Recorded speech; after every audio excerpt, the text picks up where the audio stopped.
The massive alien ship appeared suddenly above Earth's atmosphere, its sleek purple hull gleaming in the sunlight. Earth's military forces were caught off guard, but they didn't panic. Instead, they watched and waited, fingers hovering over weapon controls as the strange vessel hung motionless in the sky. Captain James Roberts stood on the bridge of the EDF Defender, his eyes fixed on the main screen. The alien ship was bigger than anything humans had ever built, at least 3 times the size of their largest space carrier. But something about it seemed wrong to him. Maybe it was the way the ship's weapon ports were poorly hidden behind decorative panels, or how its diplomatic vessel carried more shield generators than a warship should need. The aliens called themselves the Collective. They looked almost human, except for their blue-tinted skin and slightly larger eyes. They smiled too much and spoke of peace, trade, and sharing technology. Their leader, who simply called himself the Speaker, had been talking to Earth's leaders for 3 days now. "They're lying," Roberts told his second-in-command, Bill Smith, as they watched another recording of the peace talks. "Look at their eyes when they talk about their fleet positions. They're hiding something big." Smith nodded slowly. He had been a poker player before joining the military, and he knew how to spot a bluff. "What do you think they really want?" Roberts didn't answer immediately. He watched the star map instead, where tiny dots showed the positions of Earth's defense satellites. Somewhere out there, hidden in the darkness of space, he was sure more alien ships were waiting. He had sent out quiet orders to reposition Earth's long-range sensors, focusing them on the outer edges of the solar system. The aliens kept talking about peace while subtly pushing Earth's leaders to lower their defenses. "Think of the trade opportunities," they said. "Think of the advanced medical technology we could share." They made it sound so good, so perfect, too perfect. Late that night, while most of Earth slept, the first warning came. A junior officer rushed into Roberts' cabin, holding a data pad with shaking hands. The long-range sensors had picked up something massive, hundreds of ships, maybe more, hiding behind Jupiter's moons. They were positioning themselves in attack formation. Roberts didn't waste time. He sent coded messages to all Earth Defense Force ships, battle stations. "This is not a drill. Maintain radio silence. Execute Defense Plan Delta." Defense Plan Delta was something Roberts had created himself, inspired by old stories of Earth's naval battles. It was simple but clever. Earth's ships would hide among the asteroids, using the Space Rocks as both cover and weapon. The plan had been called paranoid by some, but now it would save lives. The Collective didn't know that humans had already prepared for war. They didn't understand that on Earth, even peace came with backup plans for battle.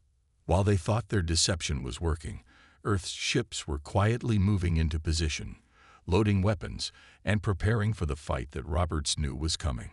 Through his cabin window, Roberts watched Earth's blue sphere spinning below.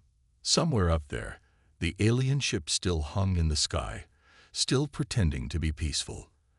But now he could see it for what it really was, the visible part of a trap, like a spider's web gleaming in the sun. "They think we're young and naive," he told Smith as they prepared the crew for battle. "They think we'll be an easy conquest because we're new to space travel, but they don't understand what humans are." Smith looked up from his battle station. "And what are we, Captain?" Roberts smiled, but it wasn't a happy smile. It was the kind of smile that reminded everyone why humans were Earth's most successful predator. "We're the species that turned being hunted into being hunters. We're the ones who learned to spot predators before they could strike. And most importantly, we're the ones who learned to strike back harder." As if to prove his words, the sensors lit up with new alerts. The hidden alien fleet had begun to move, thinking they would catch Earth defenseless and sleeping. Instead, they would find humanity's teeth and claws ready and waiting. The real first contact was about to begin, and it would teach the galaxy an important lesson about underestimating humans. Roberts gave the final command to his crew: "Battle positions. Let's show them what happens when you try to hunt a planet of hunters. The alien fleet emerged from behind Jupiter like a swarm of angry wasps. Their ships glowed with purple energy as they charged their weapons, expecting an easy victory. What they found instead was empty space where Earth's defense fleet should have been. Admiral Mary Cooper watched from her command ship hidden in the asteroid belt. Her vessel, along with 30 others, had shut down all non-essential systems. They floated silently among the rocks, waiting. The plan was simple but deadly.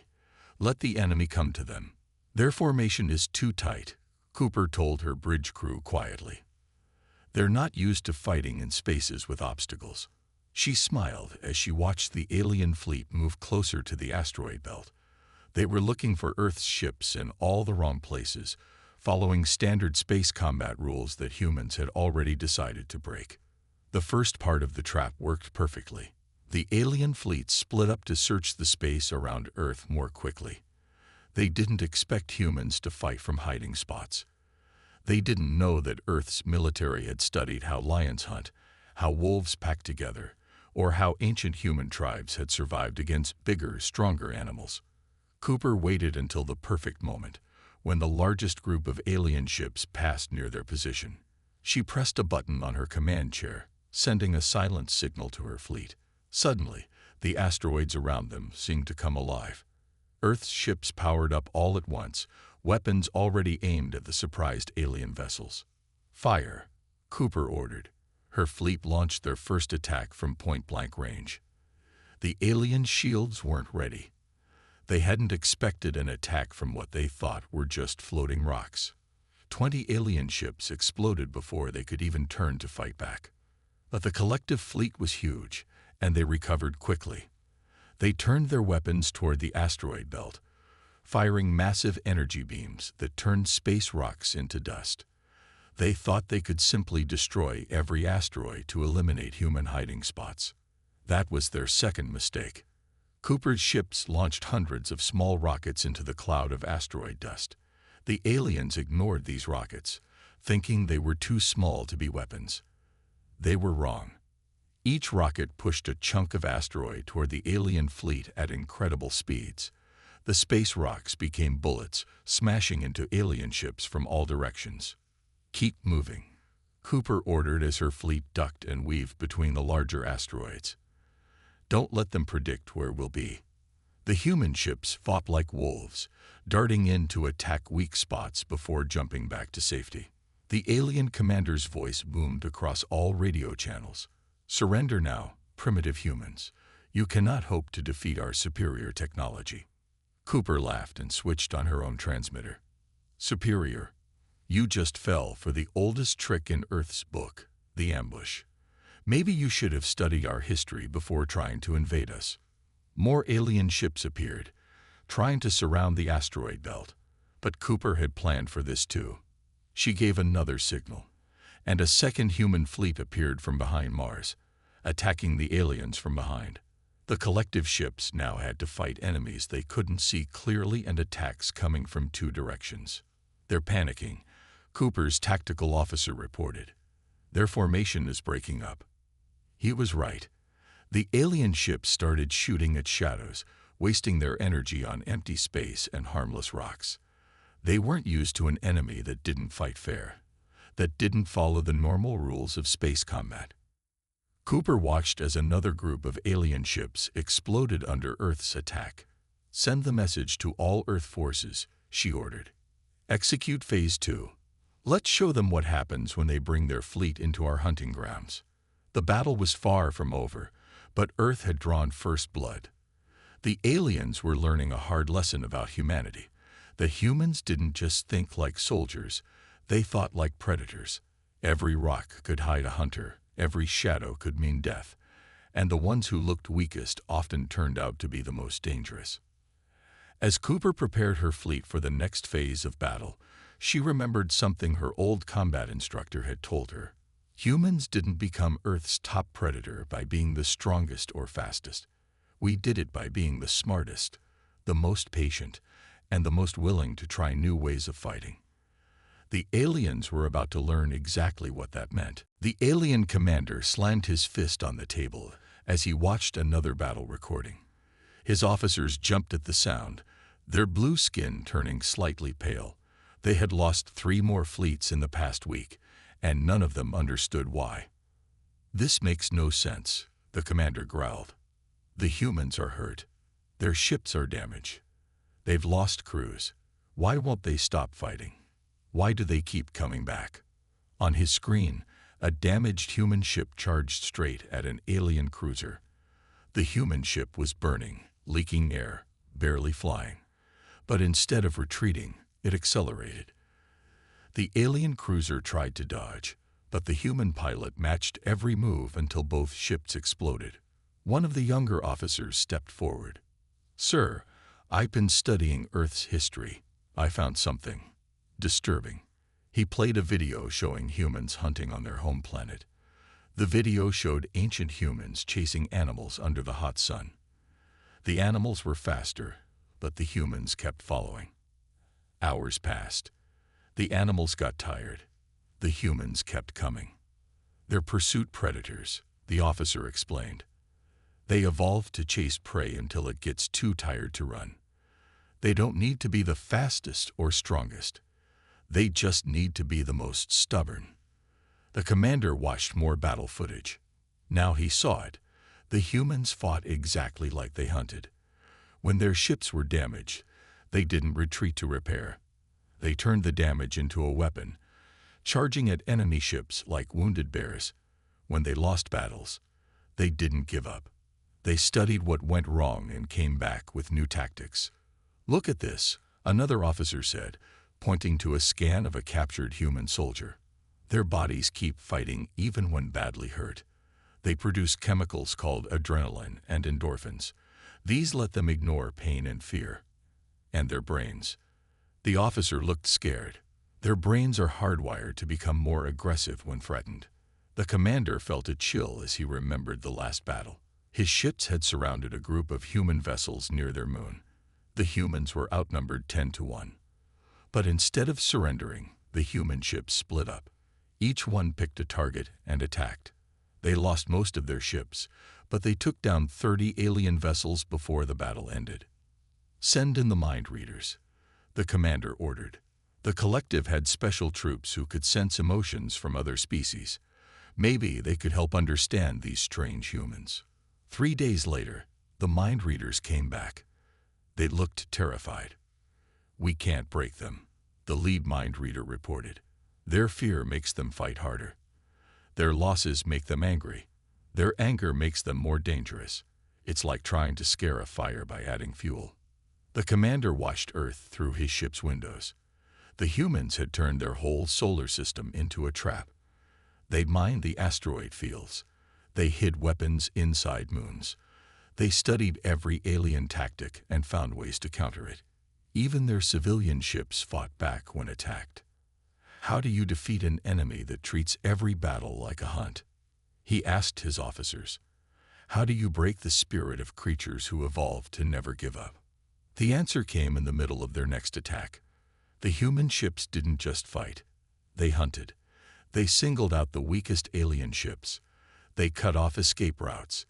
They herded enemy vessels into killing zones. They used damaged ships as bait to draw aliens into ambushes. A message played on all alien frequencies. It was short, sent by a human commander. "You can run. You can hide. But we will find you. This is what we evolved to do." The commander looked at his crew. He saw fear in their eyes. They weren't soldiers anymore. They had become prey. And their bodies knew it, the same way ancient animals knew fear when they saw humans walking toward them under the hot sun, never stopping, never giving up. "Now I understand," the commander said quietly. "We didn't start a war. We walked into a hunting ground, and we've become the prey." He turned to his officers, his voice shaking slightly. "Send word to the collective. The humans aren't just aliens with weapons. They're the ultimate predators. And we've made them angry." The alien ship floated dead in space, its purple hull cracked open like an eggshell. Engineer Tom Wilson floated near it in his spacesuit, collecting pieces of the alien technology. His team worked quickly, knowing they might not get another chance like this. "Look at this," he said into his radio, holding up a piece of the alien shield generator. "They're using crystal matrices to channel energy. That's why their shields are so strong." He carefully put the piece in his collection bag, along with dozens of other alien parts. Back on the space station, Tom spread the alien technology across his workbench. Other engineers gathered around, their eyes bright with curiosity. Humans had always been good at taking things apart and learning how they worked. Now they were doing it with alien weapons and shields. "Their technology is better than ours," Tom told his team. "But they don't use it very well. Look here." He pointed to the shield generator. "They built it to be perfect, but they never thought about what happens when it breaks. They don't know how to fix things in the middle of a fight." Tom remembered something his grandfather had told him about old Earth wars. The soldiers who won weren't always the ones with the best weapons. Often, they were the ones who could fix their weapons fastest, who could use broken equipment in new ways. He worked through the night, taking apart alien shields and weapons. Other engineers joined him, each focusing on different parts. They weren't just studying the technology. They were looking for weaknesses. That's when Tom noticed something strange about the alien shields. "The crystals," he said, pointing to his computer screen. "They'd vibrate at exact frequencies. Too exact. What if we hit them with random frequencies instead?" He grabbed some Earth equipment and started building something new, a weapon that combined human and alien technology. 3 days later, they tested Tom's invention in a battle near Saturn. An alien ship fired at an Earth destroyer, expecting its shields to fail like usual. Instead, the Earth ship fired back with Tom's new weapon. The alien shield flickered and died. "It worked," Tom shouted from his observation post. "Their shields can't handle chaos. They're too perfect, too orderly." He quickly sent the designs to other Earth ships. Within hours, engineers across the fleet were building more of the new weapons. But Tom didn't stop there. He kept studying the alien technology, finding more ways to break it. The aliens built their ships to be perfect, but they never planned for them to be damaged. Humans, on the other hand, knew that everything breaks eventually. They planned for it. "Make everything adaptable," Tom told his team as they modified Earth's ships. "If something breaks, make sure we can use the broken parts as weapons. Remember, humans turned sticks and stones into spears. We can turn broken ships into weapons too." The aliens couldn't understand how humans kept improving so quickly. They'd spent thousands of years perfecting their technology. But humans looked at it with fresh eyes, finding new ways to use it that the aliens had never imagined. In the next battle, Earth's ships used their new weapons. They fired random energy pulses that broke through alien shields. They turned destroyed ships into mines, hiding them in debris fields. They even found ways to use the aliens' own weapons against them. "This is impossible," an alien commander transmitted during the fight. "How are you learning our technology so fast?" Tom answered from his station, "Because we're not trying to make it perfect. We're making it work. That's what humans do. We adapt. We take things apart, learn how they work, and make them better. Or in your case, we learn how to break them." As he watched Earth's modified ships drive back another alien attack, Tom smiled. The aliens had built their technology to be unbeatable, but they forgot something important. Humans had evolved by turning everything into tools: sticks, stones, fire, and now alien technology. They were tool makers and tool breakers, and that made them more dangerous than any perfect weapon. "Send word to all engineering teams," Tom said into his radio. "Keep taking everything apart. Keep finding weaknesses. The aliens made their technology perfect, but nothing stays perfect once humans start hunting." The war room on Earth's main space station buzzed with activity as Admiral Cooper laid out her plan. The giant screen behind her showed the positions of both human and alien fleets. For the first time since the war began, Earth's ships were ready to attack instead of defend. "The aliens expect us to fight like them," Cooper said, pointing to the map. "They think we'll attack in formation, target their biggest ships first, and follow their rules of war. So we're going to fight like wolves instead." She touched the screen, showing how Earth's ships would split into small groups. The other commanders watched closely. They had all studied Earth's predators, learning how wolves hunted in packs, how lions set up ambushes, and how ancient humans had used these same tactics to hunt animals much bigger than themselves. "First pack will attack here." Cooper pointed to a spot near the alien supply lines. "But we're not trying to win that fight. We're trying to make them chase us." She smiled, showing the kind of smile that reminded everyone that humans were born hunters. "When they chase us, they'll run right into packs 2 and 3. The plan was simple but clever. Earth's ships would pretend to be weak, letting the aliens think they had an easy victory. When the aliens gave chase, they would find themselves surrounded. It was the same trick wolves used to separate one deer from its herd. 2 days later, the plan began. The first group of Earth ships attacked an alien supply fleet. They fired a few shots, damaged some ships, then turned and ran. The aliens, angry from their recent defeats, chased after them exactly as planned. "They're following," the captain of the lead ship reported. "They think we're running scared."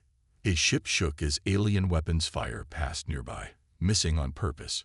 The humans needed to look afraid for the trap to work. The Earth ships led the aliens into a dense asteroid field. The aliens followed, thinking they had the humans trapped. That's when the second part of the plan started. More human ships appeared from behind the asteroids, attacking from all sides at once. "Just like hunting big prey," Cooper said as she watched from her command ship. "Make it chase you until it's tired. Then strike from all sides." The alien ships tried to turn and fight, but they were already caught in the trap. The battle turned into chaos, exactly how humans liked it.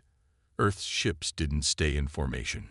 Each captain chose their own targets, looking for weak spots like predators looking for wounds on their prey. When the aliens grouped together for protection, the humans simply waited, conserving their strength. "They're starting to panic," someone reported. The alien ships were firing wildly now, wasting energy and ammunition. They had forgotten their training, forgotten their perfect battle plans. They were acting like prey animals surrounded by hunters. Cooper gave the signal for the final phase. Earth's ships attacked in waves, just like wolves taking turns attacking a larger animal. When one group of ships needed to reload or repair, another group would attack. The aliens couldn't rest or recover. "Remember," Cooper told her fleet, "we're not trying to destroy them all. We're teaching them fear."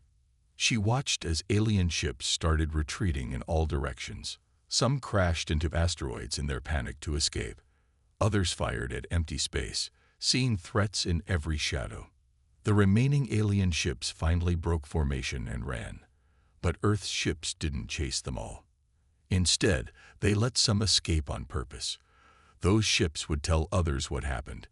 They would spread stories about how humans didn't just fight. They hunted. "Send word back to Earth," Cooper ordered as her fleet regrouped. The pack hunting strategy worked. The aliens are learning that space isn't just a battlefield anymore. It's our hunting ground.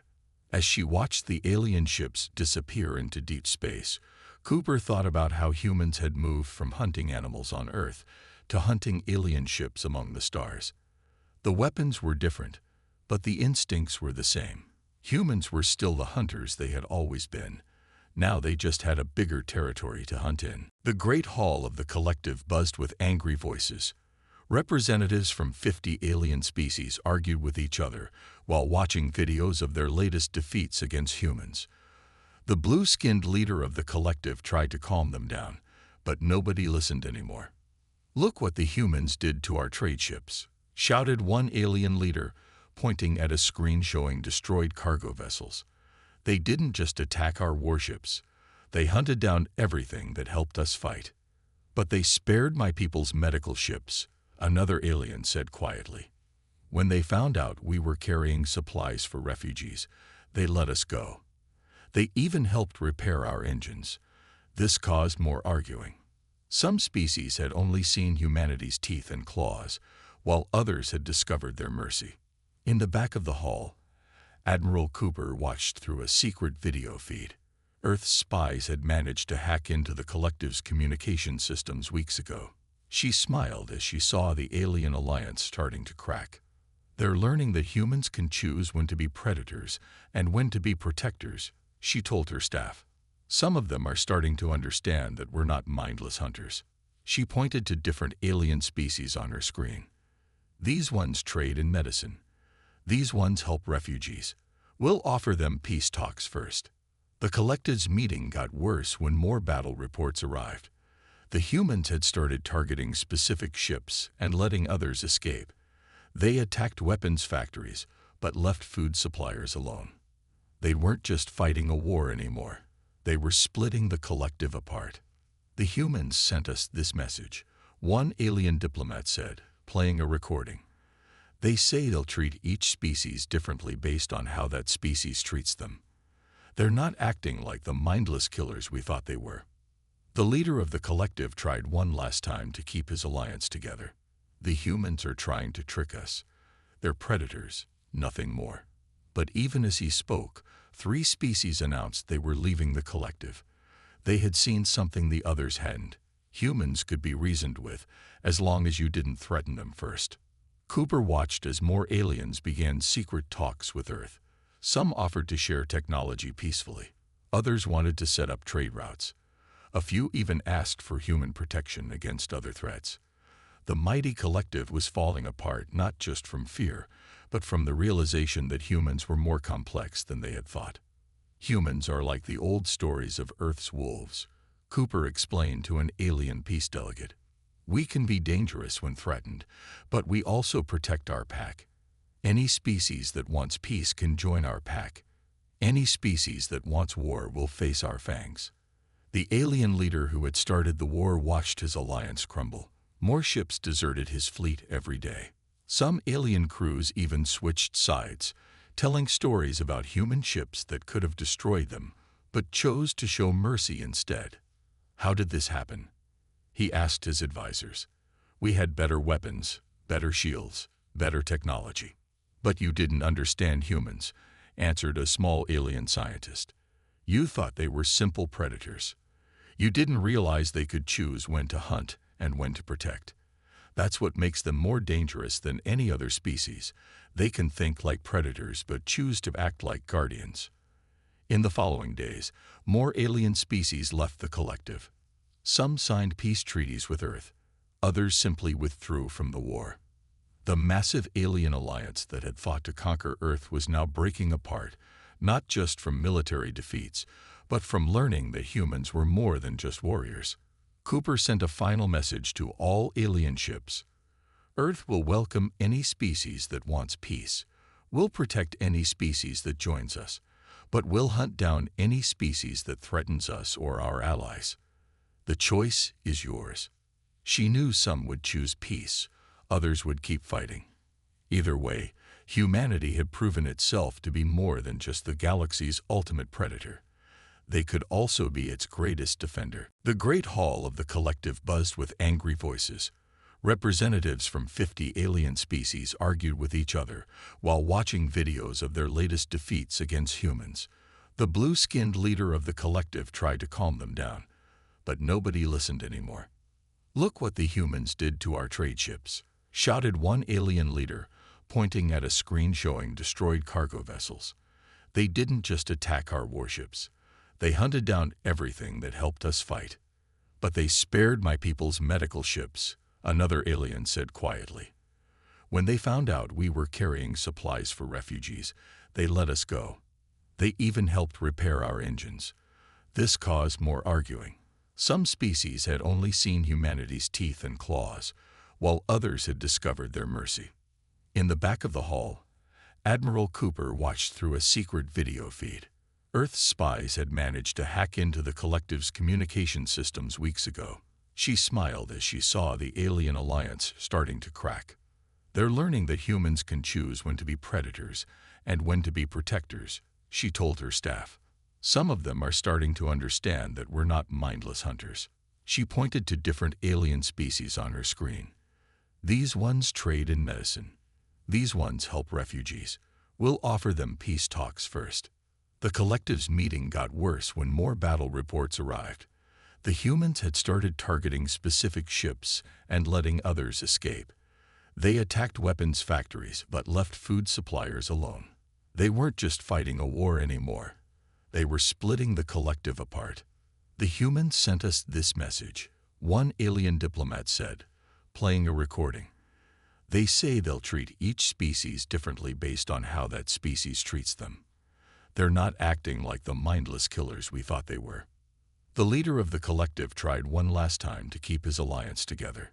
The humans are trying to trick us. They're predators, nothing more. But even as he spoke, 3 species announced they were leaving the collective. They had seen something the others hadn't. Humans could be reasoned with, as long as you didn't threaten them first. Cooper watched as more aliens began secret talks with Earth. Some offered to share technology peacefully. Others wanted to set up trade routes. A few even asked for human protection against other threats. The mighty collective was falling apart not just from fear, but from the realization that humans were more complex than they had thought. Humans are like the old stories of Earth's wolves, Cooper explained to an alien peace delegate. We can be dangerous when threatened, but we also protect our pack. Any species that wants peace can join our pack. Any species that wants war will face our fangs. The alien leader who had started the war watched his alliance crumble. More ships deserted his fleet every day. Some alien crews even switched sides, telling stories about human ships that could have destroyed them but chose to show mercy instead. How did this happen? He asked his advisors. We had better weapons, better shields, better technology. But you didn't understand humans, answered a small alien scientist. You thought they were simple predators. You didn't realize they could choose when to hunt and when to protect. That's what makes them more dangerous than any other species. They can think like predators but choose to act like guardians. In the following days, more alien species left the collective. Some signed peace treaties with Earth. Others simply withdrew from the war. The massive alien alliance that had thought to conquer Earth was now breaking apart, not just from military defeats, but from learning that humans were more than just warriors. Cooper sent a final message to all alien ships. Earth will welcome any species that wants peace. We'll protect any species that joins us, but we'll hunt down any species that threatens us or our allies. The choice is yours. She knew some would choose peace, others would keep fighting. Either way, humanity had proven itself to be more than just the galaxy's ultimate predator. They could also be its greatest defender.